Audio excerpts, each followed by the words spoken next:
right. Hey everyone, thanks for joining us in social marketing and social media careers speaker series. Today we have a great guest with us from LinkedIn. He is here to talk about building communities on LinkedIn because he is the global head of community and creators there. Also a Duke alum. I always love bringing in Duke alums who have gotten to work in the social media field. Again, it wasn't really a career path till fairly recently. So it's nice to be able to go find people who are doing it successfully now and then come back to talk to all of you who are, of course, very interested in pursuing that. So with that said, I'm going to go ahead and bring in Andrei. I'm going to go ahead and let him introduce himself. If you wouldn't mind taking a second to just kind of wave at everyone so we all know where you are in our Zoom squares. Nice to meet everyone. Thanks for having me. Cool. Thank you so much. So yeah, let's go ahead and just start with kind of the easiest intro question, which is, can you tell us a bit about yourself and what you do and how you kind of got there? Happy to. And by the way, I'll just start with, I read through some of the questions you all submitted, and these are fantastic questions. I mean, these are questions that could spend hours on some of these. And a lot of them are better than the ones my team submits. So thank you for that. It's nice to see everyone. I'm Andrei. I am a public policy grad, 2013, Duke undergrad, not Stanford. I work at LinkedIn. I lead our community team here based in Los Angeles. This is the team that is supporting content creators. So it's very similar to other teams at other platforms that are just, their job is to be on the front lines, identify who to work with, make sure we're giving them proactive support, reactive support, getting them to create not just more content on the platform, but higher quality content that is actually serving the end user. I've been doing this for about 8 months. To go backwards a little bit, I actually, my career path after Duke went to Washington, D.C., did consulting for 2 years, got very interested in partnerships and social impact specifically, flew to San Francisco, got a job at LinkedIn for the first time, did that for 2 years, did partnerships on the social impact side at LinkedIn, got really interested in content and tech. While I was there, I wasn't really a tech person until I was at LinkedIn. And then this job at Instagram came up and I decided that it was just a unique role and opportunity to work still in tech and in the content space. So I jumped to Instagram for 4 years, did that, worked on that partnerships team around all things creators and public figures. But really my role was not just the relationship management. It was, how do we build for them? What do we build for them? How do I make sure the product teams that are building stories features and live features and feed ranking, how do I make sure that those things are in line with what actual creator value is and what they're looking for when they're using the platform, which is not always the same, and often not the same as, the way some of us here might use the platform. Did that for 4 years. I worked across many products. I was there for the stories launch, the IGTV launch. I was there for Reels. I've seen the ups and downs of Facebook or now Meta, especially recent, given their stock is plummeting at the moment. And then I actually reached out from my old boss saying, hey, there's a similar role at LinkedIn. LinkedIn is very interested in content. LinkedIn didn't start as a content platform the way these other platforms did, but there's a lot of great professional content on LinkedIn. There's a lot of people who are using it to start conversations and contribute, whether it's around, niche areas or bigger areas. And we need someone, my boss literally said, we need someone just to tell us what to do. Where do we begin? Who do we work with? What are the muscles we need to build as a company? And I joined in May to do that, to build it up. The only other facts about me are, I was in San Francisco for 5 years. The pandemic brought me, and I live with my partner. It brought us to Los Angeles, where we wanted to just escape to warm weather during the pandemic. And I came here and ended up taking a job at LinkedIn, despite being remote. I'm a remote employee for LinkedIn at the moment. I'm very happy here. So there you go. That's my, and last thing is I'm a big fan of Duke. I love Duke. Duke was great. A lot of my best friends are from Duke still, and they live in LA. So Duke is a central place in my heart. Cool. Well, thank you so much for joining us. We'll put a bit of kind of context in here for everyone listening. We got a good group of people on. If you, I've got a list of questions that my students have submitted ahead of time, as Andrei kind of alluded to, and we'll go through them and I'll kind of work off those. But if you all have questions, this is, an opportunity for you to have your questions answered. So if you have questions that you come up with as he talks or as we chat, drop them in the chat or just interrupt us, or kind of whatever makes most sense. We want to make sure that you have the the opportunity to learn what you want to learn. So so I'm going to go ahead and get started with the first question. I think would be kind of good to understand. I'm going to pull from Tyler Burdens. Said in a tweet from October 2021, you said it's not a bad time to come create on LinkedIn. How is LinkedIn a unique platform for content creators today? I think a lot of people listening, especially the younger demographic, they're probably not thinking of LinkedIn as a creator platform. So what do you think about it? Tell us about it. I mean, this is a question that we get all the time, even from creators who create on other platforms. I think you hit it on the head. It's important to remember that LinkedIn did not start as a content platform, and LinkedIn's business model is different than other content platforms. When you think about Instagram started with its pictures, Snapchat started with media sharing, one-on-one messaging, even TikTok started literally as short form videos, right? And still primarily is that. LinkedIn started as a job site. It was the place where, not even that, it started as a Rolodex for your professional identity and the ability to connect to people, right? That's how it started. And then it became, over time, this really powerful recruiting tool. And recruiting and job seeking is the #1 business. And then LinkedIn started offering tools for marketers and sellers, right? So companies that want to sell or companies that want to put ads. And then we did go into the ads business, and then we did go into the social selling business, and then we've gotten to the learning business, right? LinkedIn's vision and mission is about economic opportunity, like everything we do. And my CEO does this really well, right? He says, listen, everything we do with creators, with learning, it's all about opportunity. It's when someone here, when you're on LinkedIn, when you leave LinkedIn, you are increasing the likelihood that you're going to have a better economic opportunity. For some people, that's a job. For some people, it's learning a new skill that gets them a better job. For some people, it's connecting to someone who's going to help them in the future. Whatever it is, all ladder up to opportunity. So I always want to start there on what is LinkedIn relative to its, to some of our competitors. When it comes to creation, one of the things I say is, V1 of your professional, when I was in college, we talked about your professional brand. I actually remember hearing from, the Career Center and other places of like, hey, you got to have a LinkedIn profile. You just got to be on there. You got to be connecting with people. You got to be talking to people. And there was this belief that I think we all believe that your professional brand was now a thing, right? In the internet world, it's now a thing to have a brand and just be out there and how you present yourself. What I like to say now, especially for students, is there's now a V2 of your professional brand, and it's what you say and how you say it. And it's about, contributing to a conversation. And there's this movement online of, in a world where everyone has a voice and in a world where everyone has a platform, how are you contributing to the conversation? How are you, it's besides just having a good profile, maybe there's a post that you want to comment on and share your opinion. One thing we know about LinkedIn members is we have people who work in, these big industries. We have people who work in very niche careers, and they all have something interesting to say. I bet every single person here, even based by the questions that you sent, you all have something interesting to say. So when it comes to LinkedIn, creating content is now part of this opportunity road and this ladder.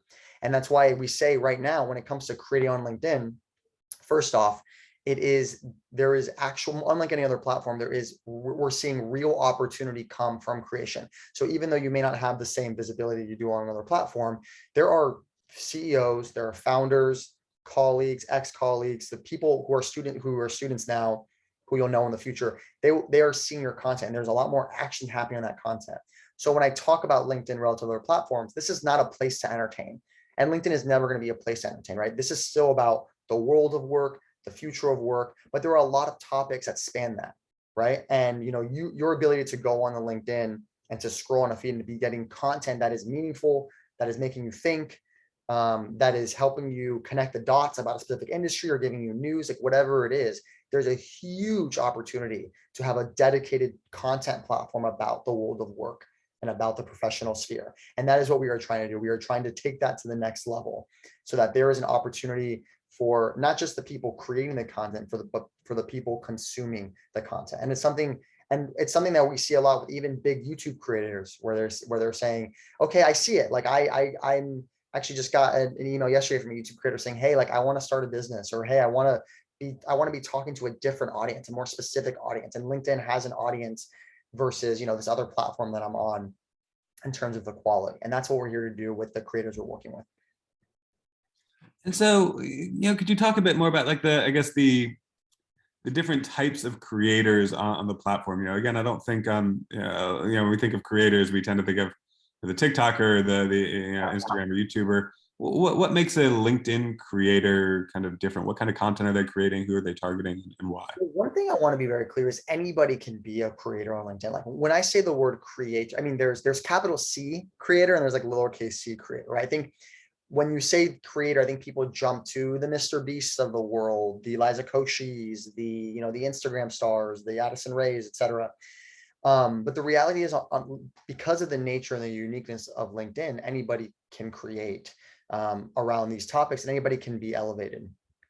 And while that is also true on other platforms, what I find on LinkedIn, what we find on LinkedIn is, even though we talk about creators, not everyone necessarily identifies as a creator, right? Like there's this woman named Molly Graham, who I know very well, who posts, maybe like 2 or 3 times a week. And she's, she was part of Facebook early days. She's worked at different startups, and she has just a wealth of knowledge about how to take a company to the next level. And she writes these incredible posts. She does not identify as a creator. And I've laughed with her about this. Like, I'm not a creator. And I've said, well, you are in our eyes. You are creating content regularly. You are trying to build a community of people. You are getting deals and you are getting huge opportunities from her content. Like that is a creator. So when I think about the types of people, you have people like her who are just doing their everyday full-time job, who are sharing their subject matter expertise. You have people who have you have people who have a business, right? And they're creating content, but they're trying to drive traffic to their their coaching business or their consulting business, and they have a very specific thing in mind. We have students, and we have younger people who are on the platform, who know that there's a value to just putting themselves out there and putting their perspective early, so that they can get that first job they want, or they can be noticed by a recruiter or even by someone else in the industry who might say, hey, like this person's saying great stuff, we should consider hiring this person. We also do have professional creators. We have YouTube creators who and Instagram creators who historically have created on other platforms, but are now trying to do their next chapter in their career. They're like, cool, I've been doing this ads thing for so long, but I now have a business, or I now have something I'm trying to promote. And the LinkedIn audience in particular that.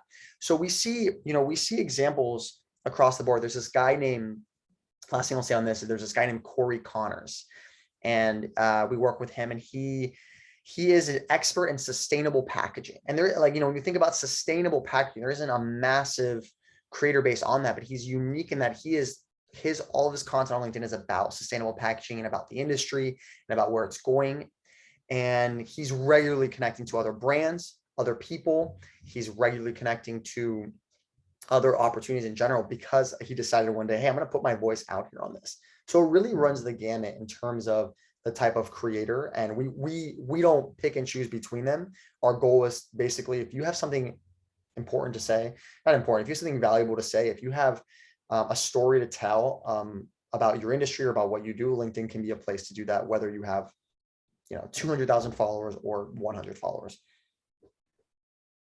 So pulling from some of these questions here, and along those lines, Michelle Zhang asks, as global head of community management at LinkedIn, obviously one of your main goals is to help support content creators. So what are some of the steps you're taking to help them achieve those goals? What kind of things are you implementing and are kind of on the horizon? So when it comes to creator platforms, and this is one thing I've learned at Instagram, is you can't just build for them.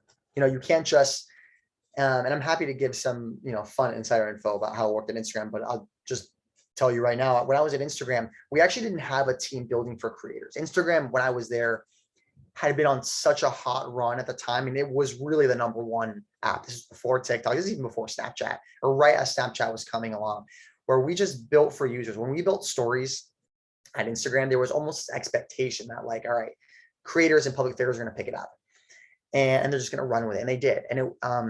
But there became this time where Instagram realized they had this, what I call this, excuse my French, oh shit moment, where like, hey, actually, we need to be prioritizing the value of creators. And the way it works, by the way, when I say product, there are literal teams of engineers and product managers who are building these features. They're saying, all right, what does this person want or need? What are the features that are going to get there? And then how do I get an engineering team to actually roll those out? So for example, there would be multiple PMs, product managers on the stories product at Instagram because stories was so big. There would be a whole product manager on just, interactive features like the stickers and the sticker tray and the polling sticker. So I find it helpful to just illuminate that. But one thing we learned, and then I've learned when it comes to LinkedIn creators as well, is at first and foremost, they crave education. Like they need to know, how does this work? How does the feed work? What's happening and when? And one of the values our team brings is that, once you have a team that's building for these people, it's not enough, right? It's not enough to just anymore, especially given the importance of creators in the economy. It's not enough to say, great, we're just going to put out these features and we're going to have you use them. You got to have a team that's really thinking about, how do we go to market with them, with creators? How do we make sure we are the most valuable creators to us have early access? How do we make sure we're getting their voice in the room? How do we make sure that they know that this is coming and that they can give us feedback? How do we make sure that we're going to them for feedback and bringing that feedback to the people who are building the tools? That is everything that my team does. My team is in the front lines, getting feedback, educating, offering best practices, offering other programmatic incentives to get them to use it and make sure the right audience of content creators are using it. I think one example is we recently released this audio events feature, and we decided to go into a beta with about 3,000 content creators on LinkedIn. My team is running that beta. We handpicked who are the 3,000 creators who we believe are going to give us the best feedback. They're going to test it. We trust them. We have a relationship with them. And, we are regularly not only surfacing those events to the product team, but we're also constantly sharing feedback that we're hearing from them. And it has a two-way street. One, it shows those creators that we care about them, that we're listening, that they're important, but it also helps us. It helps us be better. And I see when it comes to supporting creators, it's, you have the people building the tools, which is important. They're the ones building the stuff and fixing it. Then you have some type of community partnerships, creator partnerships team, actually thinking about how do we get this into their hands and give them the support they need before, during, and after. So could you, as much as you can share, I guess, into the advice on growing an audience on LinkedIn, because and just for some context, right? As well as the discoverability process, because over on, so I create a lot of content on Medium, and I got a big following there, and I've done, they have kind of built-in discoverability. Or if I go onto TikTok, right, there's this For You page, and the algorithm is just kind of this amazing thing at throwing traffic at you for discoverability. I've been creating content on LinkedIn for like a year and a half, and I've gotten basically zero traction. There's like, I've not found any solution for discoverability. Like my growth on LinkedIn is all purely from my other social media channels. So like what do we need to be doing to get seen on LinkedIn? Well, you've nailed it, which is discoverability on LinkedIn is hit or miss at the moment. The good news is it is absolutely the number one thing we are focused on. We know that without discoverability, nothing else matters. If you can't get discovered, and you can't get your content in front of more people, the incentives to create are less. There's fewer pieces of content out there, and therefore it's, you can't monetize an audience you don't have, right? You can't benefit from an audience you don't have. So you hit it on the head that it's something we're working on. Right now, we have a few things that we're thinking about. We are constantly iterating on the feed and thinking about how do we make sure we're ranking the feed better? How do we make sure that, memes and, the one-line inspirational posts that sometimes go viral, how do we make sure that the feed isn't only those types of things? We have a lot more work coming, honestly, on this stuff. The other thing I would say is it's early days. So when I say we have a team building for creators, like we literally have made a massive investment 7-8 months ago.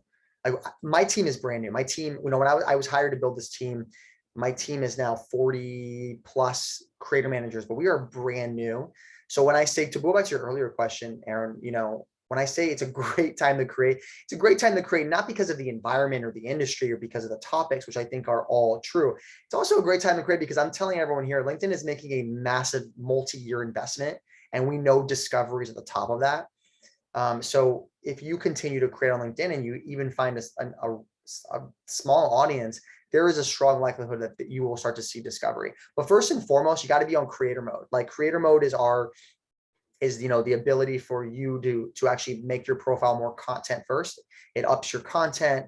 It puts a follow button instead of a connect. Like that actually sends us the signal, hey, I want to grow my audience. So even as a start, making sure you're on doing things like that, which Aaron, I can send after this some tips, like that is a great tip to just even start but discovery and distribution, top of mind for us, and it's only going to get better. And so we just got a question in the chat, which kind of builds on that. So Camille asked, just recently got approved to go live on LinkedIn. What's the best practice to get traction from it? Will streaming through a third-party app interface with my reach? Well, I mean, the only way to use LinkedIn Live really is to stream through a third party, through like a StreamYard or something like that. So definitely will not interact with your reach. Listen, live discovery also needs work, a lot of work. I tell the PM this all the time. Where do you go right now to discover what's happening live? You can't. That is also another area where we need to work. I think getting started on live now and building that muscle for what is alive and how you go about it is important as discovery gets better and better for live. And then bringing, I guess, a follow-up question that James Kim had asked in relation to video. He says, you talk about how brands need to embrace organic video content on social media platforms. Of course, LinkedIn really isn't, it doesn't have a lot of that. How do you think LinkedIn is going to be kind of moving forward in terms of video? Do you see that kind of becoming a big part of it? I think it's important to talk about, I know what makes LinkedIn unique is we have many marketplaces on LinkedIn. So let's take a Snapchat or even a TikTok. I mean, really you have your advertisers, you have your users, and you have your average users, and you have your regular creators, right? And they all interact with each other, right? The regular creators, imagine it's a little triangle. The regular creators are more incentivized to create, the more audience they have, right? That attracts the eyeballs of advertisers, right? These are very ad-driven businesses. This is what Meta and Instagram have been for a long time. They're ad-driven. LinkedIn has more than just that. We also have recruiters. We also have, we have brands that are buying sponsored ads and sponsored like products. So for example, you could be like a Google, or let's say a small medium business. And you are trying to reach more people in your region, not through ads, but through actually like getting your product, and you can buy sponsored emails.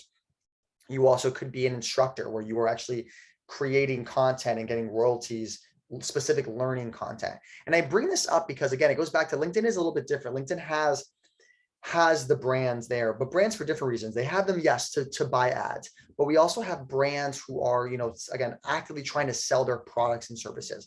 We have the learning marketplace. We have, of course, we have users who are using the platform in very different ways.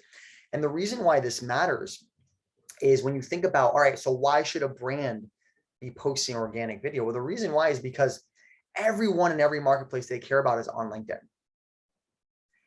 And I want to really let that sit in. Like when a brand posting on another social platform is a very one-way street, but there's this interaction of all these forces, right? Like, the other day I was looking at a post and somebody was, posting about how great American Airlines, or not American Airlines, how great Alaska Airlines was or something. Alaska Airlines commented on that post. And their social team commented on the post, and you saw it come from the Alaska Airlines page. Someone else commented saying, my dream is to work for Alaska Airlines. They also responded, hey, actually, hey, contact our team. That person found a job. Those types of interactions are incredibly hard to happen on other platforms, just because of the nature of not just the types of people on the platform, the types of entities on the platform, but the way they interact with each other, right? Not just for jobs, but for networking and for connecting and for creating and for consuming. So when I think about the importance of brand, it's the benefit of a brand and posting, leaning more into social, organic social LinkedIn is quite frankly because of this evolution of the content platform that is happening.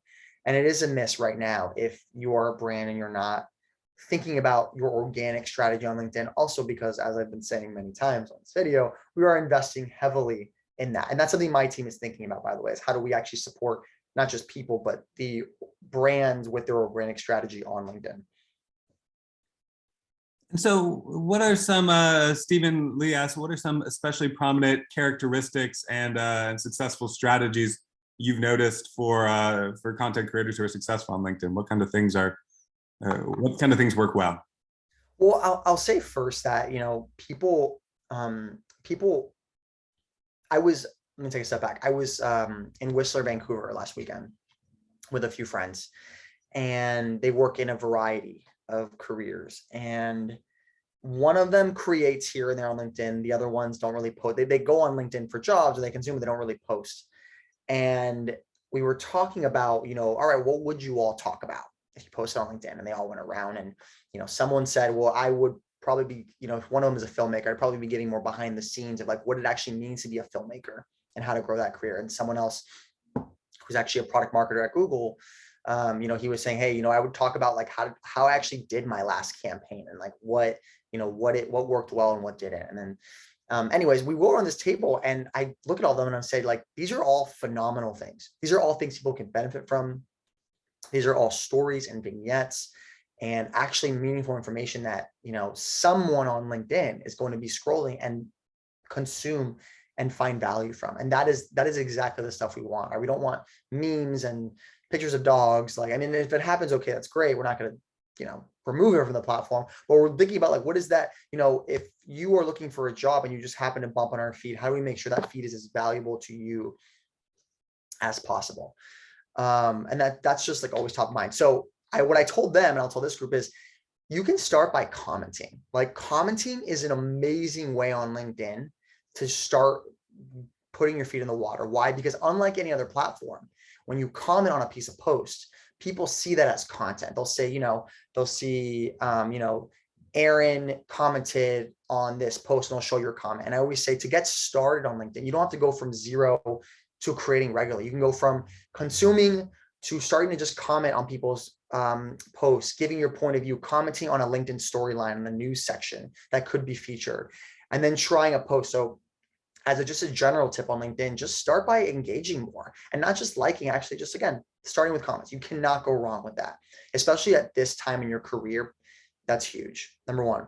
In terms of other general, just comments and thoughts in general, even the people who regularly create, they have imposter syndrome. There's this, it is vulnerable to put yourself out there on the platform, let alone a platform where there are employers. And it's the number one thing we hear. Like, it is, it's pretty vulnerable for me to talk about something I don't know. But the reality is, the people who are subject matter experts are not necessarily subject matter experts just because they are. They're subject matter experts because they talk about it, and they've become subject matter experts, and they've become known in this specific industry or field just because they said, I'm going to talk about this. And, my number one piece of advice is just post it. Just try it. It may not get a lot of likes, but then do it again, and then do it again. And then little by little. And of course, we have lots of other, deeper tips about, I think resharing content is a great way to also get your feet in the water, like share a news article. The things that perform best, though, are original commentary and original content. They consistently perform best. And it's not just because of our feed rankings, it's because people like content that is a clear opinion, or a statement or something that's coming from Aaron versus, resharing a piece of news. So not no to doing that, but just know that over time. But again, it's a great way to start, commenting, to, resharing people's posts that you find interesting and giving your take on it. That goes then into, maybe posting a little bit more, that then goes into more format experimentation, right? Like, maybe you're going to try a video, or maybe you're going to try an audio event. You're going to try a LinkedIn Live. I just would say, don't bite off more than you can chew. There's definitely a way to get your feet in the water with all of this. And worth highlighting, and to everyone listening, I loved what Andrei said about just kind of posting in the sense of imposter syndrome. It turns out a lot of kind of the subject matter expert, the content experts that you find online are just the people who are actually willing to post about it. It doesn't necessarily make them the best at something. They're just the ones who kind of get over that hurdle of self-consciousness. It is. And by the way, I work with creators, and I'm self-conscious about posting. I mean, I post pretty regularly for sure. But, I actually put it on my New Year's resolution. I said, okay, we're going to do more video this year. We're going to do it. I am not comfortable, doing this and talking to camera, but it's something that I am also, as a content creator on LinkedIn, it's something that I'm trying to get better at. So it is so normal to have fear and to have, doubt, but I cannot say this enough. Like, now, if you have any interest in becoming a subject matter expert, or, talking about your expertise in any way, shape, or form, and not everyone does, not everyone has to be a regular creator. But if you have any interest in even just creating more and getting your thoughts out there and potentially building an audience, now is the time to do it on LinkedIn, especially at this age and this time in your career, because you are going to build a portfolio of opinions and perspectives that are only going to make you more comfortable in speaking, both on platform and on other platforms and off platform. And this is truly a unique time. And again, I want to say this again, it's V2 of your professional brand. V1 was, how do I look? How am I showing up? How's my profile? If someone searches me, what are they going to find? V2 is like, what am I saying? What am I contributing? What's my point of view on this important issue or conversation? And you have time and a path to get there. And then who knows, maybe one day someone here or multiple people here are working with people on my team, which I'm more than happy to get people here connected to that when the time is right. And this is, kind of worth noting, and something I often find myself telling students is the traditional way of job hunting is what we might call outbound job hunting. It's, let me submit my resume, let me go find a job to work from. And what Andrei's kind of talking about here is what I would call inbound job hunting. It's, by putting out content, by showing that you're educated about a field of knowledge. And by the way, content, I don't mean you have to write custom articles. I mean, again, sharing an interesting article about an industry that you're passionate about and writing a small comment on it, that becomes inbound. And so what happens is recruiters and people you want to work for will see that and they'll come to you, as opposed to you going out to them. It's kind of an interesting strategy to get a job. We will. And by the way, we have not even scratched the surface at LinkedIn in connecting the recruiter, like formally connecting recruiters to people from a content perspective. But let me tell you, that's coming, because we hear from recruiters, we hear from these departments of like, well, who's talking about this stuff? And again, content and talking about it is still one part of the bigger picture. Like, you got to be qualified, you got to interview. So of course, take this with a grain of salt, but we are going to start connecting those dots more. Like, all right, well, we know for these types of jobs, they want people who have more of an opinionated POV. They want people who are expertise. How do we help them find those experts on the platform? How do we help companies connect them to content creators for other things, for brand partnerships, for in-house creators, for like, we have barely scratched the surface, but let me tell you, these conversations are happening here because we have all those networks and those marketplaces. So it really is a good time to even just start thinking about that and how you create content. So we've got a question in the chat, and I actually had a question that also came in ahead of time about, you referenced the Creator Fund. Yeah, could you talk a bit more about the Creator Fund and the Creator Accelerator and what you've been working on with that? Sure. And by the way, we would say it's not a creator fund. We would say it's a creator accelerator program. But I say that just so you all can get a sneak peek on how we try very intentionally to position things a specific way. You'll notice LinkedIn, we have never referred to this as a fund, and genuinely don't. And so the Creator Accelerator program, one of the reasons why we launched it was because we know that creating content regularly is hard effing work. It takes time. And we know that we are in the industry now where you cannot take for granted the amount of work that goes into creating across any platform. It's important to recognize creators. It's important to reward them for this work that they're doing, especially if they're investing in your platform.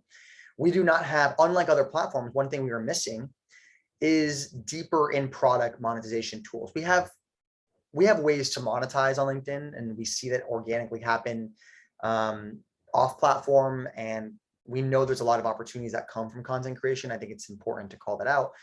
We have a learning program where we actually pay royalties to instructors who have learning courses. So we do have that, but we don't have AdSense. We don't have what Google has. We're not paying, I think they paid 30 billion. We're not doing that. We don't have, some of the Reels bonuses that exist, or for the TikTok payments or tipping. And part of it is because, one, we're new to this in terms of, leaning in as a content platform. And two, we want to make sure we really get it right. Sure, we could let you tip a LinkedIn content creator. Does that feel right for LinkedIn? Does it feel right to be able to tip someone on their profile? No, it probably doesn't. So it's important for us to really think about what is native to LinkedIn that feels right. The Creator Accelerator program is a programmatic way for us, to say, all right, who are creators, content creators that we really want to elevate and set the tone on LinkedIn.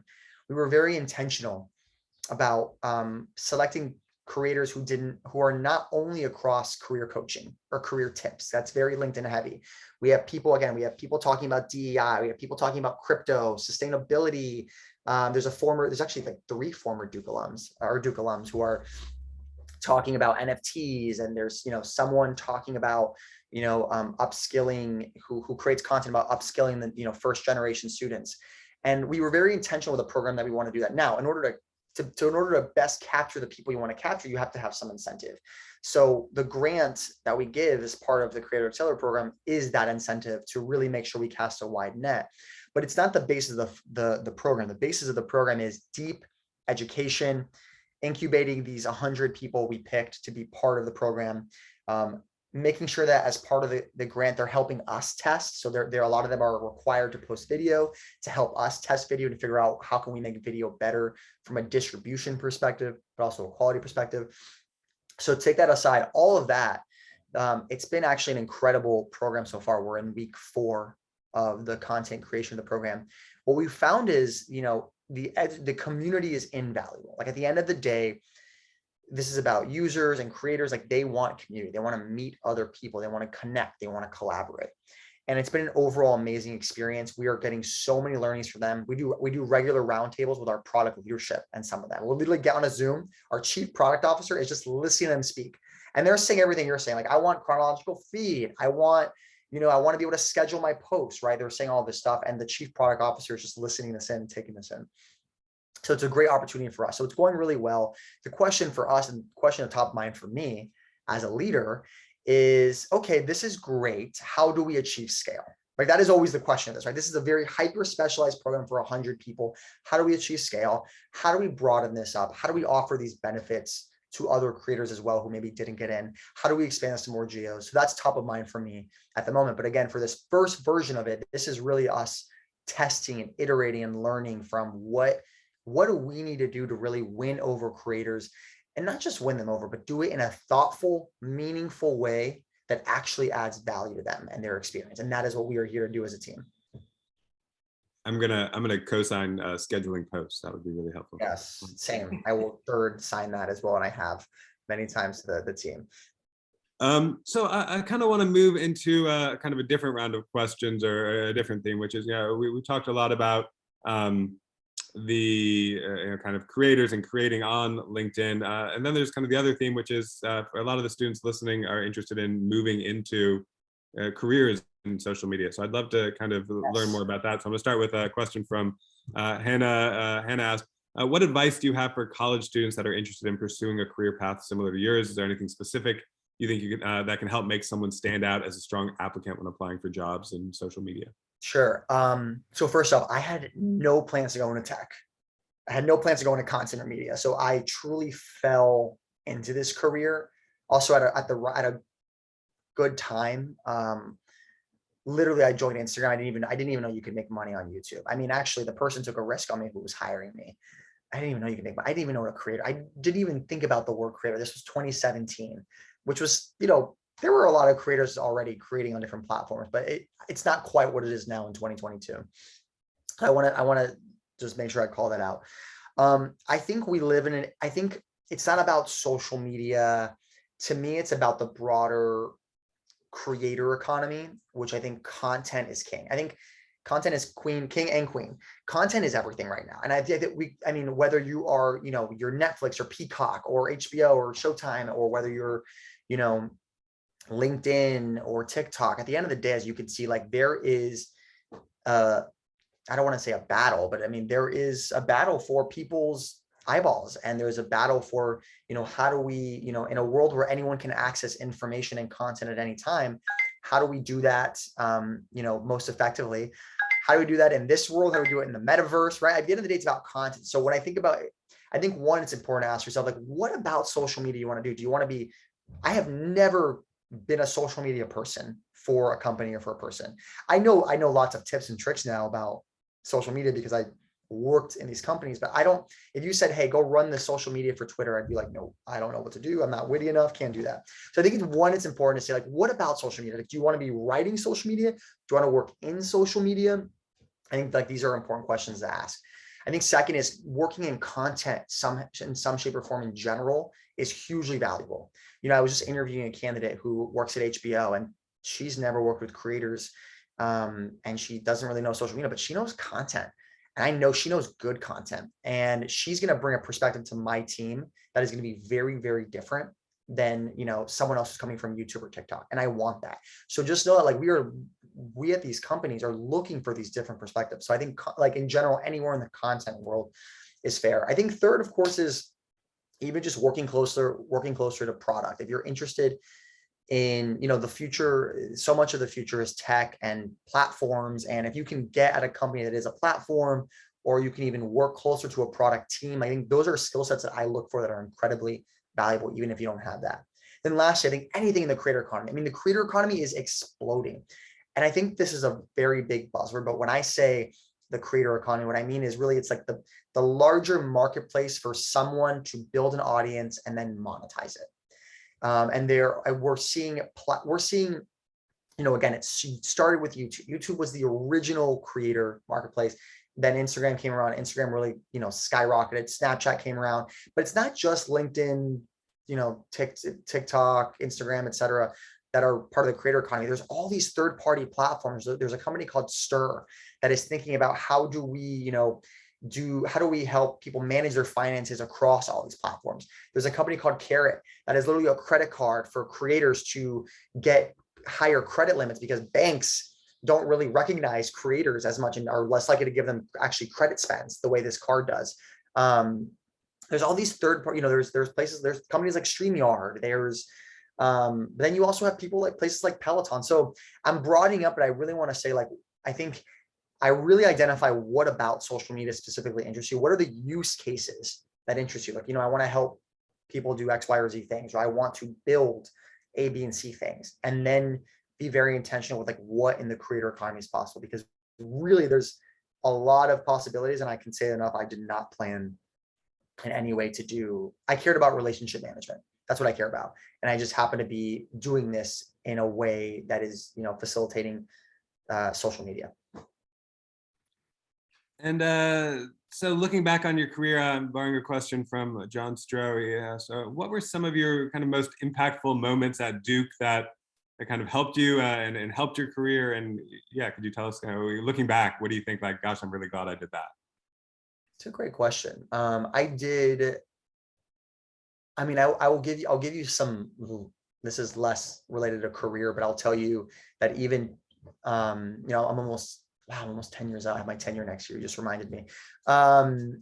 Even almost 10 years out, I look back on the life experiences that I had, and I literally just practice gratitude against those. So, I studied abroad for a semester at Duke Engage. And even though I don't, the connection to exactly how that made me a great fit for this career is not quite there. I look back and I know that it made me a more holistic, more culture, just better person for this. So I think first and foremost, like, take advantage of the experiences you have. Like, most of you, if not all of you, will be fine in your career. Like, you will land good jobs. You'll reevaluate what it means to be a good job. You'll, like, all that work out. Like, take advantage of what you have at Duke. It is truly a once in a lifetime. I know the pandemic is probably heavily complicating things, but to the extent that you can, by all means, do that. Other things that helped while I was at Duke, I really tried to think about, who are the relationships that matter to me, and I've really stayed close in those relationships. A lot of my jobs have been, not a lot of them, but some of them have been either Duke alums or Duke connections, and not necessarily the ones that just come with school. I would say the ones that I've cultivated. There's a professor at Duke that connected me to, a contact one day that connected me to another contact. And again, even though you don't see the direct connection, I look back and I say, oh, wow, thank God I stayed in touch with that professor, because I wouldn't have even met this person here. I think at the end of the day, relationships do matter a lot. I think going through multiple interviews is very helpful. I mean, interview is an art, not a skill. I mean, it is a skill, but it's a skill you practice over and over again. As soon as you get into the job workforce, it's not done. You'll interview for the rest of your life. So it's even just like, don't be afraid to interview for jobs that even you don't know if you want. Like, there's a really great skill to just being able to talk about yourself and talk about what you do. It is not easy. So I recommend doing that. And, lastly, yeah, again, if there's a specific club or activity or something that inspires you, people, even in the interview process, like we love to hear about that. I still talk about some of the experiences that I had as shaping my identity. And I think we live in a world now where bringing your authentic self to work, like these were not things we were talking about when I was in college. Like we were not talking about the stuff, and now it's all we talk about. And a lot of these companies is like, being able to bring yourself to work, inclusion, being able to, really bring your full identity. And I think being able to lean into that at Duke and bring that through the rest of your career is critical. Let me just ask the kind of the reverse question, which is looking back at your time at Duke, what do you feel like you wasted time on? And you're like, I thought that was going to be really important, but it really wasn't. I think Fred, like I think you think that like joining all these clubs and activities are, I remember, I think I joined like 4 or 5 things I ended up dropping out of. And I think I think there's this need to, at least I felt this need to got to be involved, super involved in all these things. And the reality was actually, I just really needed to be involved in 1 or 2 things very deeply. Like that, like when I think about even in the interview process, it was more about depth. It wasn't about that I, was the marketing person for this, on-campus organization. I think it was more of like, hey, actually, I'll give you all an example. Like I was in one of the dance troops at Duke, and dance is not something you think about talking about in the process, but I actually had a lot of examples of teamwork and collaboration and organization that came from, and part of it was because I was so passionate and deeply involved in not just what I was doing, but the organization of the group. And those gave me massive examples to talk about in the interview process that I was doing. And quite frankly, they were thoughtful, and I remember actually feeling whenever they came up, I just felt more confident because I wasn't bullshitting. I had something deeply that I care about to say. So I would say, like, don't, death versus, don't spread yourself too thin and focus on, I think it's more important, in my opinion. 100% agree. So the other direction I just want to talk to you about, since we got you here, is thinking a bit about kind of social media's impact on the world more broadly. Social media kind of gets a kind of a bad rap as being this terrible thing that's ruined humanity. Maybe some of that's deserved, but I'm a big believer actually that it's a net benefit to the world. So I'd love to get take a question here from Alexa. I said, given that you have experience working on both LinkedIn and other social media platforms.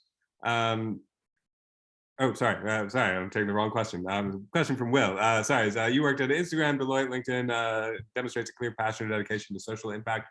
What do you view the role of social media companies to be in making the world a better place, kind of outside of the platforms themselves? Why is social media good? This is I think it's an important question. I have a very middle of the road take on a lot of this. I don't think Meta and Facebook is, the most evil thing to have happened in society. I think there are real problems. I think Facebook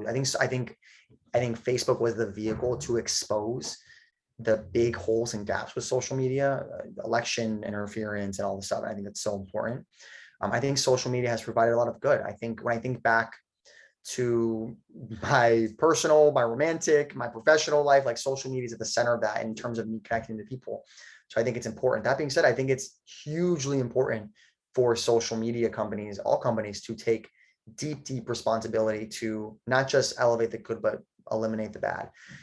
All of these companies now, again, keyword is now, have massive trust and safety teams. And trust and safety is like the arm of a lot of these companies that is thinking about getting rid of the bad content. We have one at LinkedIn, right? Like we have a team that they're literally gold on reducing bad content. That is their goal. They are constantly updating AI models and classifiers in feed ranking to make sure that we are not only capturing content that either is low quality or bad. It could be everything from nudity to misinformation, whatever it is, but we have a whole team that is dedicated to catching that, identifying how that got into the feed, and then reducing it. And it's very important. One thing that I like about LinkedIn, and I think this is where there are different philosophies of different companies, is our CEO always says, you get freedom of speech, but not freedom of reach. And I personally couldn't agree more with that. I think it's really important. I think, again, timely with the Joe Rogan, Spotify stuff. Literally, this is just top of mind for all of us and how we think about what is censorship, what is free speech, and how does it work.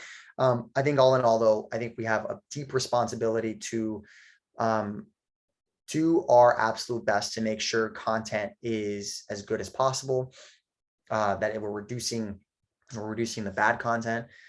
I also think it's really important to make people feel safe on the platform and listen to them. And again, there are still issues. I mean, we don't have near the amount of negativity that other platforms do because of LinkedIn, but we have issues too. I mean, we have seen issues arise, and we have seen, of course, like there was a creator the other day who she's a woman, and has gotten these repeated messages from this other man on LinkedIn about, that's basically assault on via messages, like we these things happen, and it's awful. I think we have a duty though to not only fix that, but make it better. And we do, and we have teams that do that. I think the other thing, of course, is taking a step away from the awful type of content. There's also this like social impact lens, which is what I did at LinkedIn in my first stint, which is, all right, like, what is our company here to do? And how do we do more positivity? Or how do we, of course, charitable donations was like the V1 of this like 10, 15 years ago, but now it's deeper. Right now it's like, how do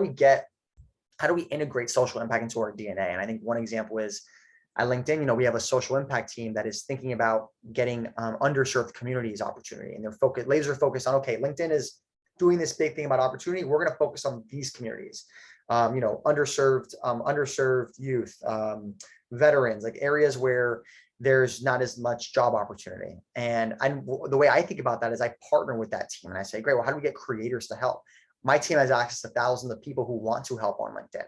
How do I connect them to some of these populations? How do I connect them to help them build a network? And I think more important than ever, it's critical that we do this stuff. I try to be at these companies, what I've seen and what I've learned is the leader of your organization can really 10x this if they're incentivized to do so. And this is something that I just care deeply about, and I make sure my team's involved. So for example, we had this coaching session it was virtual coaching with underserved kids. And I told my team, I was like, you all got to go to this. Like, there's not an option. Like, I understand this is not part of your core goals, but this is very important to the ethos of our team. And this is very important what we do. And I think we just need more leaders stepping up like that. And I hope everyone here will, in your careers in the future, when you are inevitably in some type of leadership position, I hope you are doing the same. So you've said on this, in this conversation, and you post online as well, as I'm pulling a question from Zhang Ho Shin. He said, you said the economy is changing towards creator economy. Looking at this change, how would you prepare for this if you were a college student today? I think what I would say is not that the whole economy is changing necessarily. I think the creator economy is expanding rapidly. And I think, again, what that means is the ability to build an audience on somewhere, whether it's a platform, whether it's Web3, which I have a lot of thoughts on as well, whatever it is, like there is now an ability for you to say, I'm actually going to go talk about this thing and build an audience, and then I'm going to monetize that. And I think the way to prepare for it, I think, is to just reflect on, like, what are the things that I am on the path to be a subject matter expert for? What do I want to be a subject matter expert for?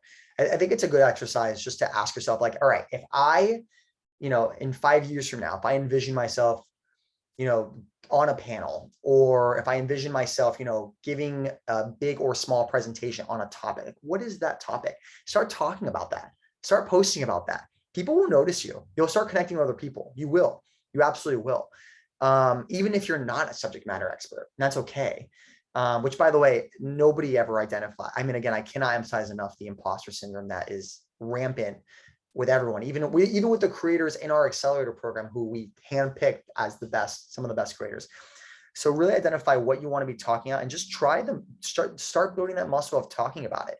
You don't know. You could decide, you could have a Substack, a newsletter one day that you're monetizing. You could.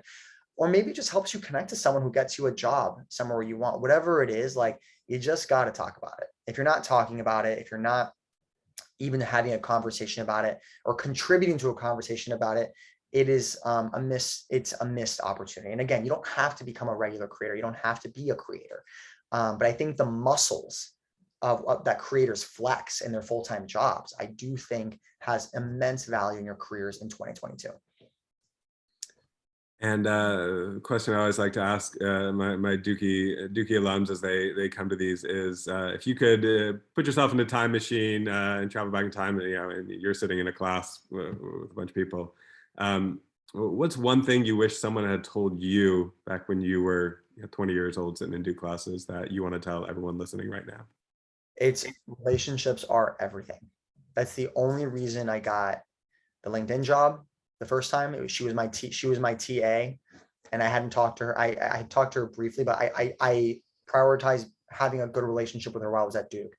And I reached out and I said, hey, do you know anything about this job at LinkedIn? This is in 2015. And she says, actually, I do. I'm hiring for it. Let's talk.